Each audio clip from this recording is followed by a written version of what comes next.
একটা সিম্পল প্রশ্ন যে হজের মৌলিক শিক্ষাটা কি?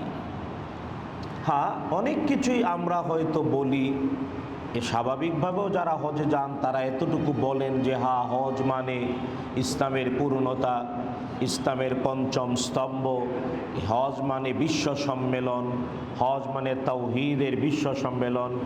ঠিক, কিন্তু এই সব উপচে পড়ে মূল শিক্ষাটা কি হজের? কারণ হজের প্রতি পদে পদে, হজের প্রত্যেকটা নুসুক বা হজের প্রত্যেকটা কাজে কিছু মানুষের স্মৃতি বারবার রোমন্থন হয়। আর বললে হ্যাঁ, যদি এটা বলেন যে মানুষদের স্মৃতি হজে রোমন্থন হয়, তাইলে সবচেয়ে বেশি একটা পরিবারের স্মৃতি রোমন্থন হয়। এই পরিবার হলেন ইব্রাহিম আলাইহিস সালাতু ওয়াস সালামের পরিবার। ইব্রাহিম আলাইহিস সালামের পরিবারও আবার বৃহৎ পরিবার না, ওনার দুই স্ত্রী ছিলেন, কিন্তু হজে রোমন্থন হয় ওনার এক স্ত্রী এক সন্তান এবং তার নিজের, অর্থাৎ ইব্রাহিম, হাজের এবং ইসমাইল, বাবা মা আর পুত্র, এই তিনজনের স্মৃতি সবচাইতে বেশি। অনেকে প্রশ্ন করতে পারে হ্যাঁ, তাহলে আমরা ইব্রাহিম, ইসমাইল এবং হাজের আলাইহিস সালামের স্মৃতি মক্কায় গিয়ে হজ ওমরায়, মক্কায়, মিনায়, আরাফায়, মুজদালিফায় বারবার রোমন্থন করি, সাফা মারওয়াতে, আমাদের কোনো স্মৃতি আছে? হ্যাঁ, মুসনাদে আহমদের বিখ্যাত একটা হাদিস, আরাফাতের মাঠটাকে আরাফাত বলার একটা কারণ যে আল্লাহ তাআলা আদম আলাইহিস সালামের পৃষ্ঠ থেকে কিয়ামত পর্যন্ত যত আদম সন্তান জন্ম নেবে সবাইকে জড়ো করেছিলেন আরাফাতে, এবং আল্লাহ যে সাক্ষী নিয়েছিলেন আলাস্তু বিরাব্বিকুম, রূহের জগতে, এটা আরাফার মাঠে হয়েছিল বলে মুসনাদে আহমদের বিশুদ্ধ হাদিস। তাই এটাও হতচকিত হওয়ার কারণ নাই যে আমাদের নিজেদেরও স্মৃতি আছে। যে মাঠে আল্লাহকে রব বলে স্বীকৃতি দিয়েছিলাম, সবার সাথে পরিচয় হয়েছিলাম, ওই মাঠটার নাম আরাফাত, নিজেরও স্মৃতি ওখানে আছে।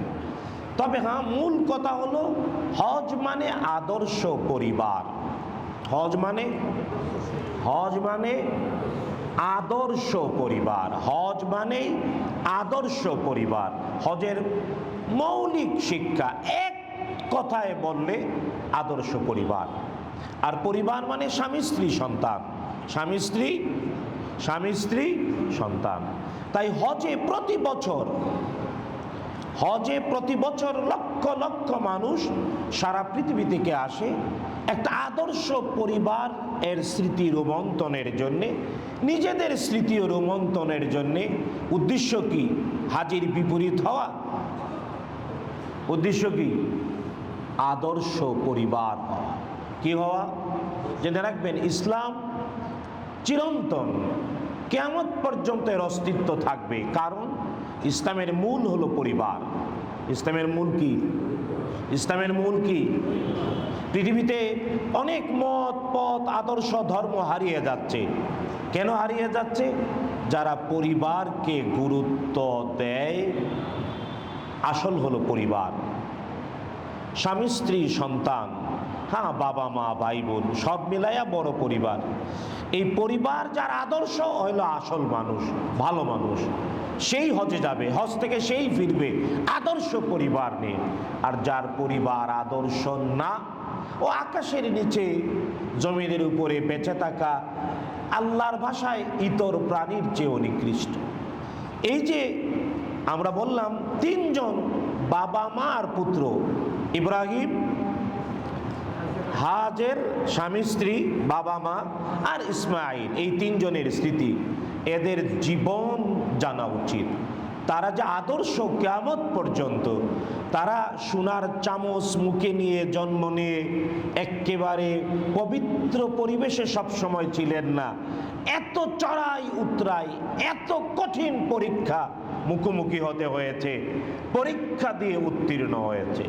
তাহা জীবনের প্রতিটি মুহূর্তে পরীক্ষা। প্রতিটি মুহূর্তে পরীক্ষা দিতে হয়।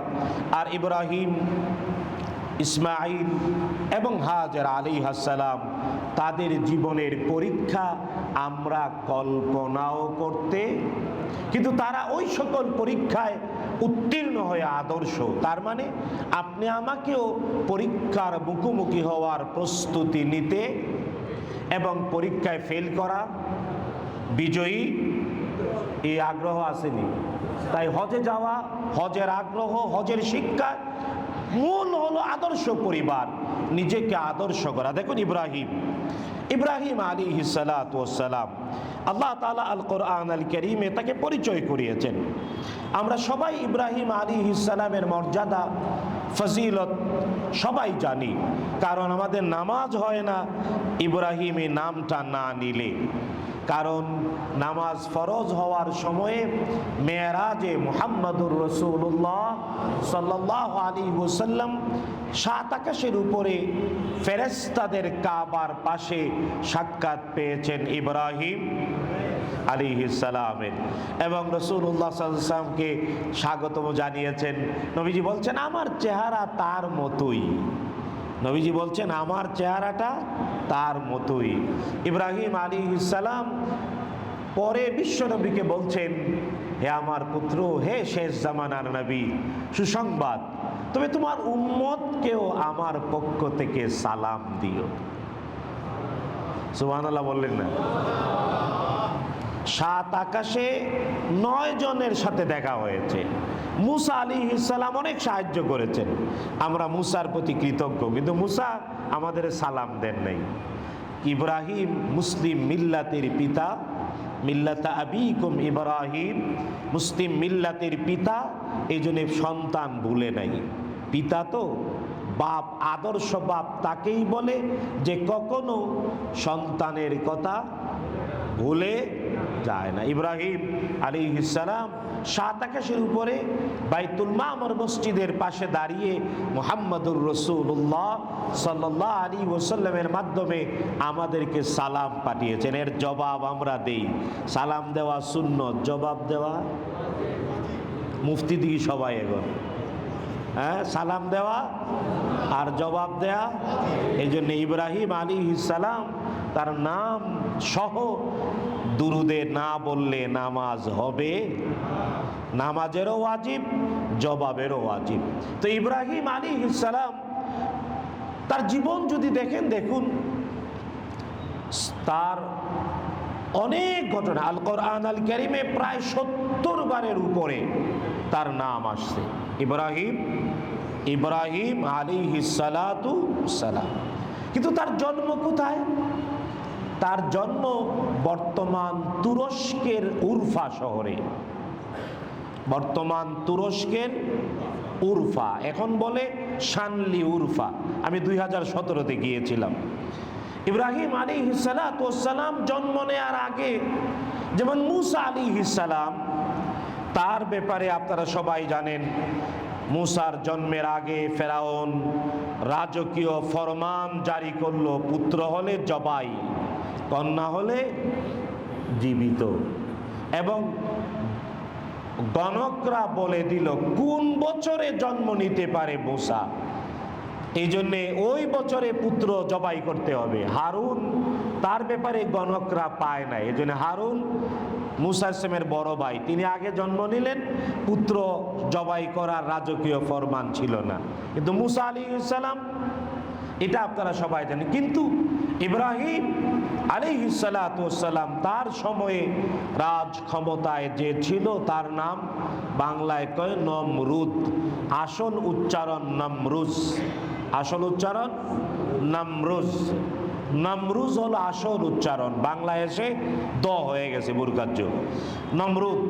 তো নমরুদ তার গণক স্বপ্ন দেখলো, গণকদের মাধ্যমে খবর পেল। অনেকে প্রশ্ন করেন যে মুসা আলাইহিস সালামের সময়ে গণকরা অ্যাডভান্স বলে দিল কেমনে? হ্যাঁ, নমরুদের সময়ে গণকরা ইব্রাহিম আলাইহিস সালামের জন্মের পূর্বাভাস বলল কেমনে? এর উত্তর হলো দুষ্ট জিনেরা আকাশ পর্যন্ত উঠতে পারত। সব জিনেরাই আকাশ পর্যন্ত। তার মানে আমাদের চাঁদে যাওয়ার জন্য এত টাকা খরচ জিনদের লাগে না, জিনরা এমনিই এখন চাঁদে যাইয়া বাসস্থান করবে, জিন এমনিই যাইতে পারে। বুঝতে পেরেছেন? তো রাসূল সাল্লাল্লাহু আলাইহি ওয়াসাল্লামের উপরে ওহী নাজিল হওয়ার আগ পর্যন্ত উন্মুক্ত ছিল আকাশ। জিনরা একেবারে আকাশ শক্ত আবরণ, সূরাতুল জিনে আছে, ইন্না লামাসনাস সামাআ ফাওয়াজাদনাহা মুলিআত হারাসান শাদীদান ওয়া শুহবা। আমরা আকাশকে হাত দিয়ে ধরলাম। আকাশ মানে কঠিন আবরণ, ছাদ। আকাশ মানে কঠিন আবরণ, ছাদ।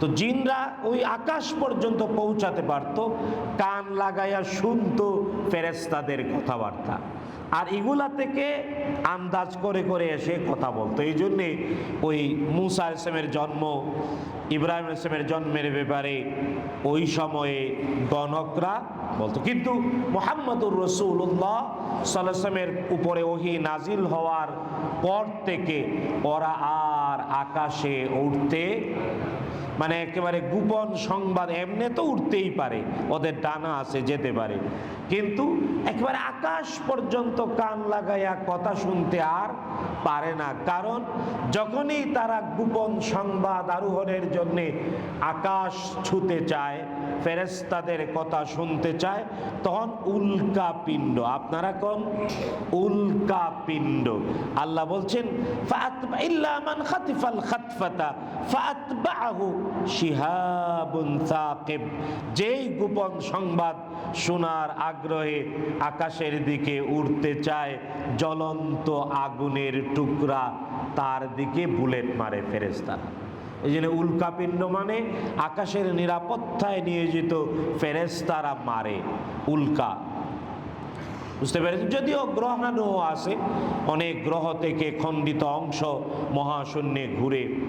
তো ইব্রাহিম আলাইহিস সালাতু ওয়াস সালাম তার জন্মের আগে নমরুজ ঘোষণা দিল, যত পুত্র জন্মাবে জবাই।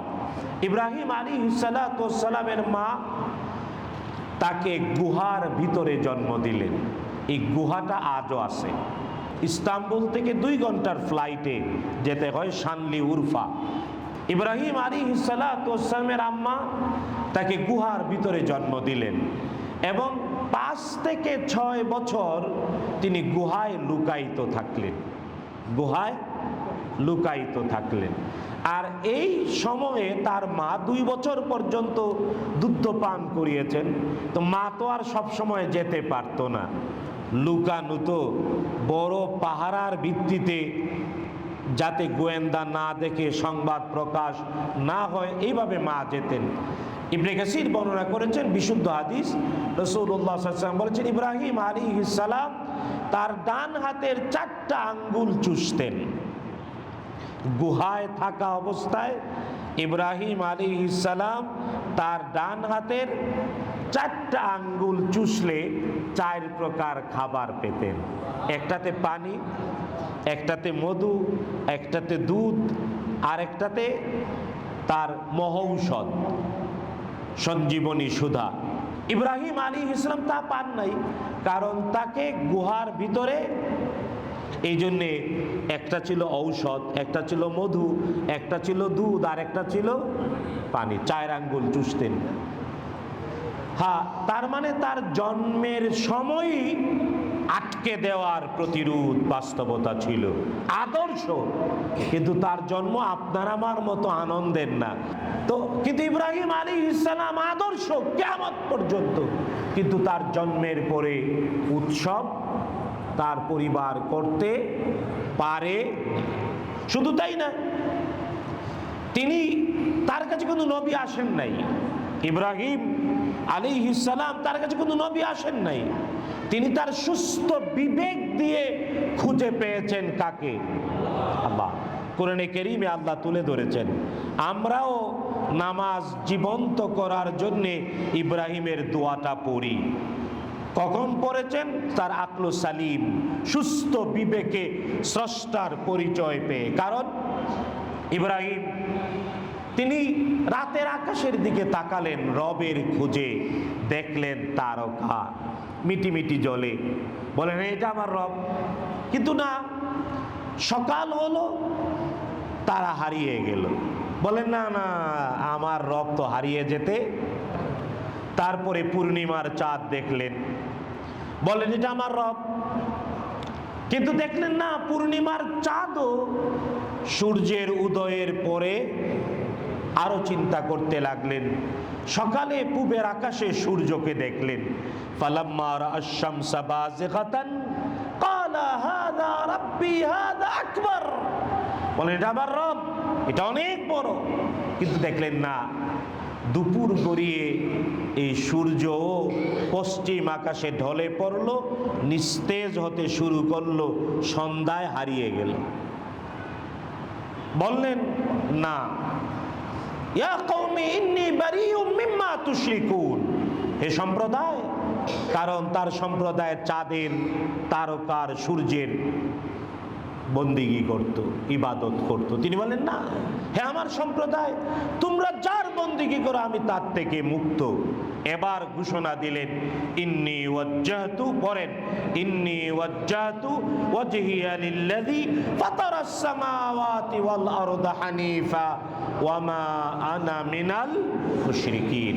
তো এই দোয়া যে পড়েন, ওই চিন্তা আসেনি যে ইব্রাহিম তার সুস্থ বিবেকে, কারো দেওয়া শিক্ষা ছাড়া, জন্মগত সুস্থ বিবেকে স্রষ্টাকে খুঁজে পেয়ে আত্মার স্বীকৃতি দিয়ে বলেছেন ইন্নী ওয়াজ্জাহতু, বলেন ইন্নী ওয়াজ্জাহতু ওয়াজহিয়া লিল্লাযী ফাতারাস সামাওয়াতি ওয়াল আরদা হানিফা ওয়া মা আনা মিনাল মুশরিকিন। এর অর্থ ইন্নী ওয়াজ্জাহতু, নিশ্চয়ই আমি আমার চেহারা ফিরিয়ে নিলাম তার দিকে, ওয়াজহিয়া লিল্লাযী, ওই সত্তার দিকে, ফাতারাস সামাওয়াতি ওয়াল আরদা, আকাশ আর জমিন যিনি সৃষ্টি করেছেন, হানিফান, একনিষ্ঠভাবে, ওয়া মা আনা মিনাল মুশরিকিন, আমি মুশরিকদের, অংশীবাদীদের, শরীককারীদের অন্তর্ভুক্ত।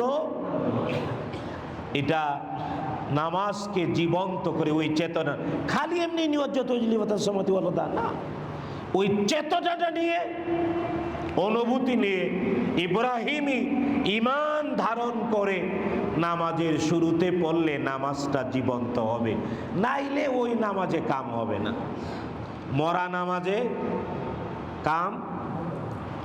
ইব্রাহিম আলাইহিস সালাতু ওয়াস সালাম শুধু এই যে স্রষ্টাকে খুঁজে পেলেন তাই না, তার জীবনের প্রতিটা মুহূর্ত বিপ্লব, প্রতিটা মুহূর্ত। নবী হওয়ার আগেই এই মূর্তি ভাঙলেন, ভাঙ্গা বড়টার কান্দে কোরআনে কারিমে আছে না নাই, আপনারা মিলাই, আমি শুধু মিলাইতেছি, শুধু সূত্র দিয়ে ইব্রাহিম তার জীবনটা কি। হ্যাঁ, যখন মূর্তি ভাঙ্গা প্রমাণ করে ফেললো ওরা, তিনি তার মিথ্যা বলতে পারলেন না। যখন নমরুজ বুঝলো তিনিই ভেঙ্গেছেন, তখন বলল হাররিকুহু, তারে আগুন দিয়ে জ্বালাইয়ে দাও, ওয়ানসুরু আলিহাতাকুম, তোমাদের ইলাদেরকে সাহায্য করো, আর সে ভাঙছে, এর শাস্তি আগুনে জীবন্ত জ্বালাইয়ে দাও। তো জ্বালানোর চেষ্টা করেছে না করে নাই? আজও এই উরফা শহরে, ইব্রাহিমের জন্মস্থান, ইব্রাহিম আলাইহিস সালামের জন্মস্থান থেকে কিছু দূরেই সেই আগুনের চরকি, আগুনের কেন্দ্র, দুইটা আস্ত, মানে দুই হাত দিয়ে ধরা যায় না এমন আস্ত পাথরের খুঁটি, শয়তানের প্রত্যক্ষ পরামর্শে, বৃদ্ধ লোকের সুরত ধরে, আকৃতি ধরে শয়তান এসে বলেছে, তারে যদি আগুনে ফেলতে চাও তাইলে ন্যাংটা করবা, শুধু তাই না চরকি বানাও, আগুন জ্বালাও। শয়তানের পরামর্শে নমরুজ আগুন জ্বালালো, বুঝতে পেরেছেন? আর চরকি বানালো তাকে আগুনের মাঝখানে, আজও ওই চরকিটা আছে। যে জায়গায় আগুন জ্বালিয়েছিল ইব্রাহিম আলাইহিস সালামের আগুন, পরে আল্লাহ বললেন ইয়া নারু কুনি বারদাও ওয়া সালামান আলা ইব্রাহিম, আগুন ইব্রাহিমের জন্য আরামদায়ক ঠান্ডা হয়ে যাও। ওই জায়গাটাতে এখন মাছ আছে, মাছ, সুন্দর পানি আর রং বেরঙের মাছ। বুঝতে পেরেছেন? এবং তুরস্কের লোকজন বলে এটা সেই সময় থেকে হওয়া। তো ইব্রাহিম আলাইহিস সালাম 40 দিন আগুনে ছিলেন। আগুন কেবল তার হাত পা বেঁধে ছিল, রশিটা জ্বালিয়েছে, একটা লুমও জ্বালাতে পারে নাই। ওই আল্লাহ আছেন না নাই? তো ইব্রাহিম, আপনি আগুনে পড়ছেন কোনোদিন? জন্মপূর্ব শত্রুতা পেয়েছেন? 6 বছর অন্ধকার গুহায় থেকেছেন? তাহলে আদর্শ হবেন না কেন? ইব্রাহিম আদর্শ, কারণ জীবনের সূচনা থেকে শয়তানের শত্রুতার বিরুদ্ধে বিজয়ী হয়ে এগিয়েছেন, কঠিন পরিস্থিতি মোকাবেলা করে। শুধু তাই না, এই আগুন থেকে বের হয়ে আসলেন, একে একে আরো পরীক্ষা। আল্লাহ তাআলা সূরাত আল বাকারাতে বলেছেন ওয়াইয বিতালা ইব্রাহিম রাব্বুহু বিকালিমাত। আল্লাহ তাআলা ইব্রাহিম আলাইহিস সালামকে কঠিন পরীক্ষা নিলেন। কয়টা পরীক্ষা? ইবনে কাসির গনে গনে দেখিয়েছেন 30টা। কয়টা? 30টা পরীক্ষা। এবং এই পরীক্ষার মধ্যে পুত্রকে জবাই করাও আছে, পুত্র আর স্ত্রীকে মরুভূমিতে রেখে যাওয়াও আছে, আগুনে নিজে পড়া এটাও আছে। বুঝতে পেরেছেন? 30টা পরীক্ষা। আল্লাহ বললেন ফাতাম্মাহুন, প্রত্যেকটা পরীক্ষাতে তিনি 100 পেয়ে পাশ করলেন। আর আপনি আমি পরীক্ষায় পড়লে, শুনেন, আমাদের বাংলাদেশ তো ব্রিটিশদের করতলগত এখনো। ব্রিটিশ শিক্ষা পদ্ধতিতে পাস নাম্বার হলো 66। ব্রিটিশ কারিকুলামে আজও সেই প্রাচীন কাল থেকে পাস নাম্বার কত? তো ব্রিটিশরা আমাদের গোলাম বানাইছিল, তো আমরা তো গোলাম ছিলাম ওদের, এই জন্য গোলাম তো হাফ। এই জন্য আমাদের পরীক্ষা পাশের নাম্বার কত? গোলাম। আজও গোলামি থেকে মুক্ত হওয়া আল্লাহ হেদায়েত নসিব করুন। কথা বললে অনেক কষ্টের কথা, নাই বা বললাম। আল্লাহ আমাদের স্বাধীন করুন, বলেন আমিন। ইব্রাহিম আলাইহিস সালাতু ওয়াস সালাম জীবনের প্রতিটি মুহূর্তে পরীক্ষার মুখোমুখি হয়েছে, এমনকি তিনি তার বাবার শিক্ষক হয়েছেন। বাবার শিক্ষক। সূরাত মারিয়াম 19 নম্বর সূরার 41 নম্বর আয়াত থেকে পড়ে দেখবেন, ইব্রাহিম তার পিতাকে বলেছেন। এখন প্রশ্ন হলো, ইব্রাহিম আলাইহিস সালামের পিতা, 2টা সূত্র আছে কোরআনে। একটা আছে নাম আজার, আর কিছু জায়গায় নাম নাই, শুধু বাপ। এই জন্য ইবনে কাসির বলেছেন ইব্রাহিম আলাইহিস সালামের আসল পিতা, জন্মদানকারী পিতা, তার নাম ছিল তারেক। জন্মদানকারী পিতার নাম তারেক, কিন্তু লালিত পালিত হয়েছিলেন তিনি যার ঘরে, তার নাম আজার।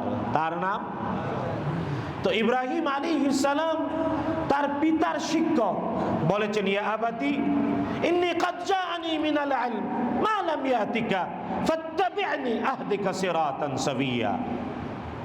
হে আমার পিতা, তুমি আমাকে জন্ম দিয়েছো, আমার জীবন লালন পালনে তোমার অবদান, কিন্তু আমি এমন জ্ঞান আমার কাছে আছে যা তোমার কাছে নাই।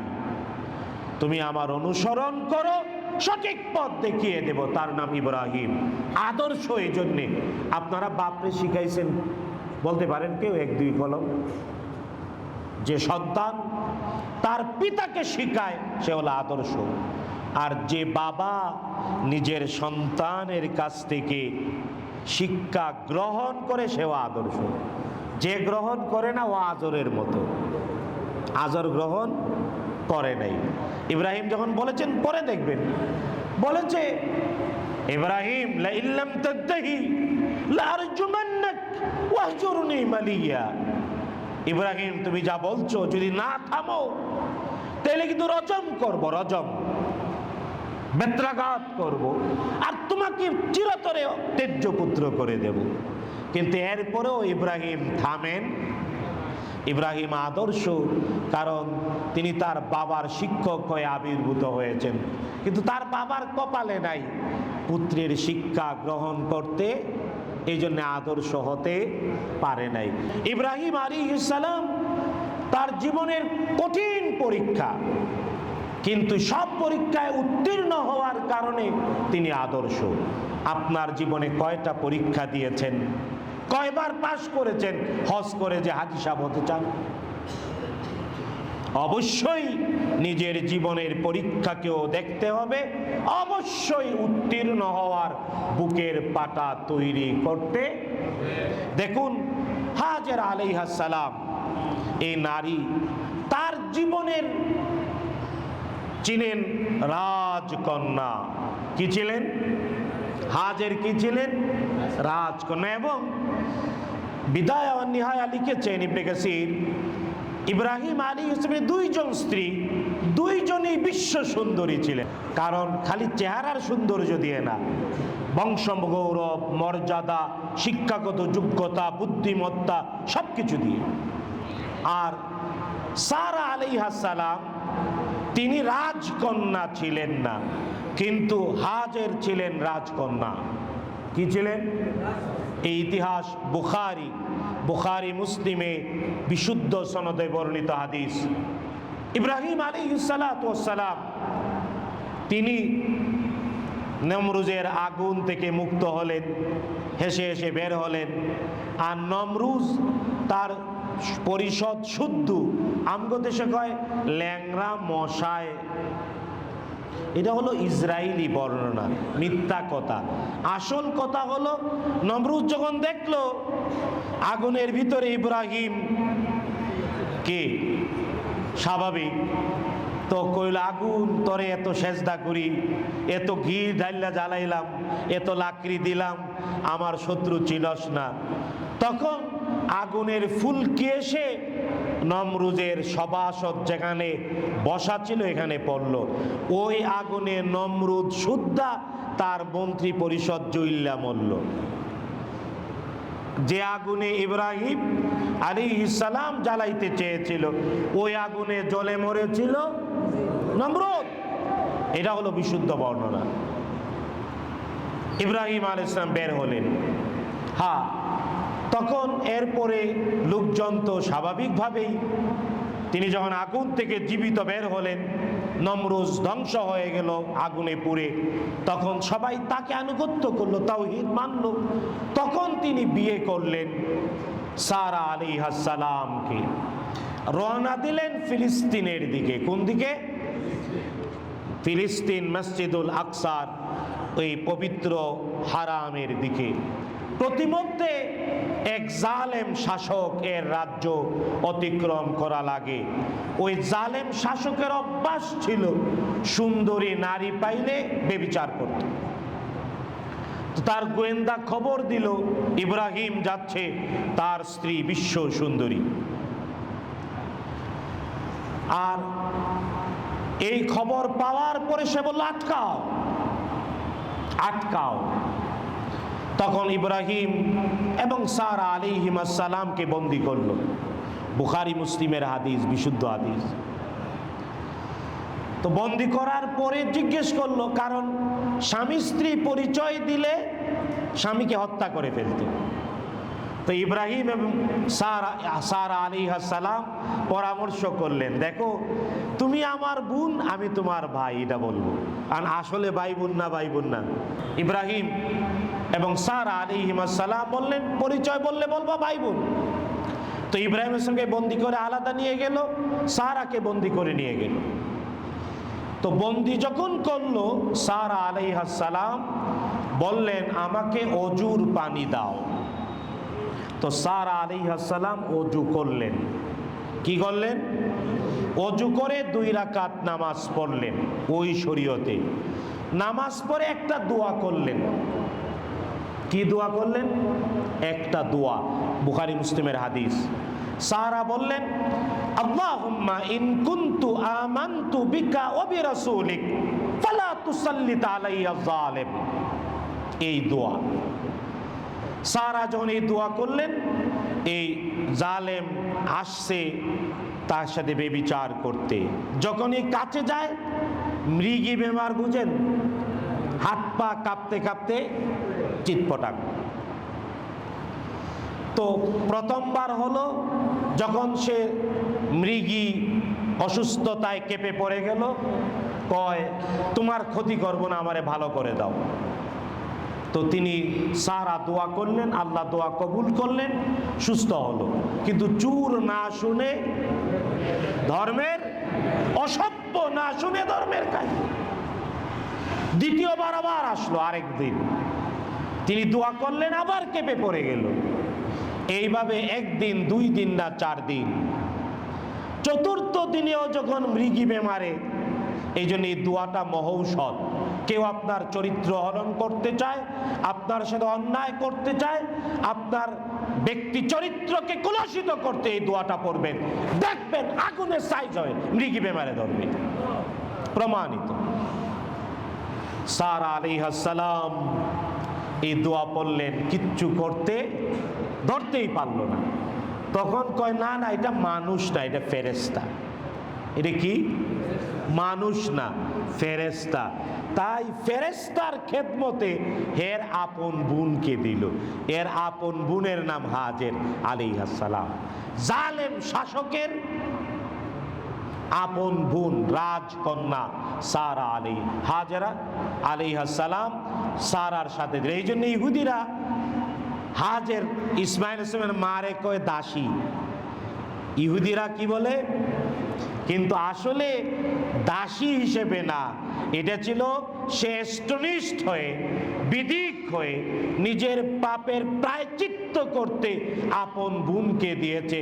আর রাজকন্যা দাসী হয় তখন যখন যুদ্ধে বিজয়ী হয়। ইব্রাহিম কি যুদ্ধ করে বিজয়ী করেছিলেন? এই জন্য কোনো পর্দায় হাজেরা আলাইহিস সালাম তাকে দাসী বলা আমরাও বলি না, ইহুদিরা কয়, নাউযুবিল্লাহ মিন যালিক। তো তিনি সেই রাজকন্যা যাকে ফেরেশতার মতো পবিত্র সত্তার সাথে সঙ্গী হিসেবে দেয়, এবং ইব্রাহিম ইসলাম তাকে বিবাহ করেন। তার নাম ইসমাইলের মা। আসলে কি? রাজকন্যা, পবিত্র চরিত্রের অধিকারিণী রাজকন্যা, বিশ্ব সুন্দরী। তার ত্যাগ কি দেখুন! সন্তান জন্ম নিল, ফুটফুটে চাঁদের মতো পুত্র ইসমাইল, নবীর পুত্র নবী। কিন্তু ইব্রাহিম আলাইহিস সালাম মক্কার মরুভূমিতে নিয়ে গেলেন, নিয়ে জনমানবহীন কাবার আঙ্গিনায় রেখে চলে যাচ্ছেন। অল্প খেজুর, সামান্য পানীয়। স্ত্রী জিজ্ঞেস করছেন কোথায় যান, যাওয়া দেখেই বুঝছেন চলে যাচ্ছেন। 2 বার জিজ্ঞেস করেছেন, জবাব নাই। কিন্তু স্ত্রী কেমন স্ত্রী, জনমানবহীন, কেবল পুত্র। আর তিনি নিজে যখন 2বার উত্তর নাই, 3য়বার বললেন এটা কি আল্লাহর নির্দেশে, তখন আকাশের দিকে আঙ্গুল উঁচু করে দেখালেন। মুখে ভাষা, বেদনার কারণে ভাষা হারিয়ে গিয়েছে। ইব্রাহিম মুখে বলতে পারেন নাই, আকাশের দিকে তাকালেন, আঙ্গুল ইশারা করে বললেন। স্ত্রী বুঝলেন আল্লাহর নির্দেশে পুত্র আর আমারে এই কাবাগরের আঙ্গিনায় রেখে যাচ্ছে। তখন হতাশ হন, চিৎকার। তো হাজের আলাইহিস সালাম তার ত্যাগ, আপনার স্ত্রী কতটুকু ত্যাগ করেছে আল্লাহর জন্য, আদর্শ পরিবার হবে। কিয়ামত পর্যন্ত কেন তার স্মৃতি?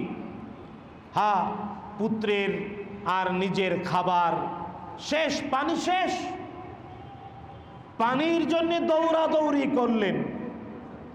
সাফার মারওয়া পাহাড়ের মাঝখানে কিয়ামত পর্যন্ত নারীরা হজ করতে গেলে, উমরা করতে গেলে দৌড়ানো লাগবে না, কারণ তিনি দৌড়ায় ফেলেছেন।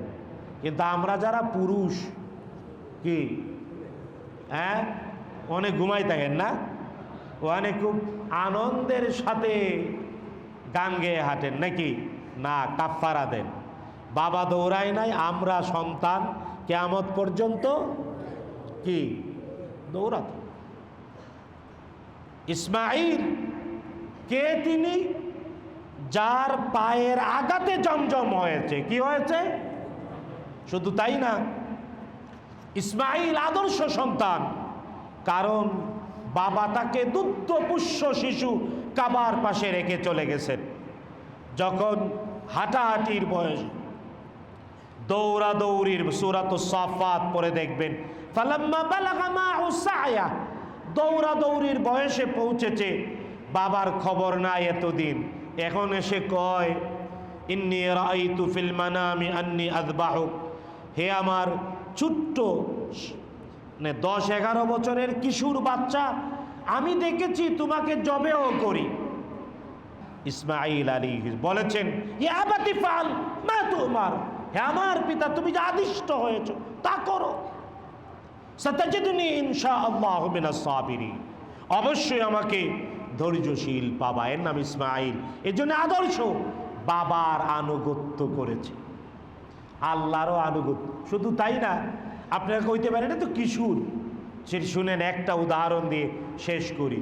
যখন যৌবনে বিয়ে করেছে ইব্রাহিম আলাইহিস সালাম একদিন আসলেন, তিনি থাকতেন ফিলিস্তিন, আসলেন মক্কায় কাবার জিয়ারতে উমরা করতে।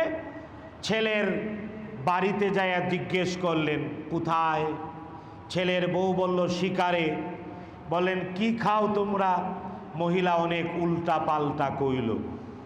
যাওয়ার সময় বললেন তোমার স্বামী আসলে বলবা লিউগাইয়িরা আতাবাতা দারিক, তোমার স্বামীকে বলবা ঘরের চৌকাট, দরজার চৌকাটটা যাতে পাল্টায়া দেয়। আপনি হলে কি কইতেন? এবার বিলেন ইসমাঈল আদর্শ। ফিরে এসেছেন, এসে বুঝলেন নবী তো আরেক নবীর খবর যাক। কেউ আসছিল? আসছিল। কেমন? সাদা সফেদ দাড়িওয়ালা বয়স্ক মুরব্বী। কি কি কথা বলেছে? এই কিছু বলে গেছে? হ্যাঁ, উপদেশ দিয়ে গেছে ঘরের চৌকাটটা। বলেন তিনি আমার বাবা, আর চৌকাট মানে তুমি, বদলানোর জন্য বলে গেছেন, মানে তোমার সাথে আমার আর সংসার হবে না, যাওগা। এখন কয়জন পুত্র বউয়ের ব্যাপারে বারবার আনুগত্য করে? তার মানে আমরা এটা বলছি না বাবা তালাক দেওয়ার কথা বললেই দিয়ে দেবা। বাবা যদি ইব্রাহিমের মতো হয় তাহলে অবশ্যই তালাক দিতে হবে। এই জাতের অসভ্য মেয়ে নিয়ে নাতি নাতনি বাবা চায় না। বাবা যদি ইব্রাহিমের মতো হয়, আর ইসমাঈল হলে ফতোয়া চাইবে না, আনুগত্য করবে কিয়ামত পর্যন্ত আদর্শ। শোনেন, তারপরে আবার জুরহাম গোত্রে বিয়ে করেছে।